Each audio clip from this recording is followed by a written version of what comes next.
నేను గోరంట్ల బుచ్చి చౌదరి నేను శాసనసభ సభ్యునిగా ఎన్నికైనందున శాసనం ద్వారా నిర్మితమైన భారత రాజ్యాంగం పట్ల నిజమైన విశ్వాసం విధేయత చూపుతానని, భారతదేశ సార్వభౌమాధికారాన్ని సమగ్రతను కాపాడుతానని, నేను స్వీకరించబోయే కర్తవ్యాన్ని శ్రద్ధాశక్తులతో నిర్వహిస్తానని దైవసాక్షిగా ప్రమాణం చేస్తున్నాను.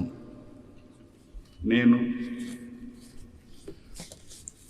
ఆంధ్రప్రదేశ్ శాసనసభ సభ్యుడినైన గోరంట్ల బుచ్చి చౌదరి అనే నేను సభ నియమాలకు కట్టుబడి ఉంటానని, వాటిని అనుసరిస్తానని, సభ మర్యాదలను పాటిస్తానని, సాంప్రదాయాలను గౌరవిస్తానని దైవసాక్షిగా ప్రమాణం చేస్తున్నాను.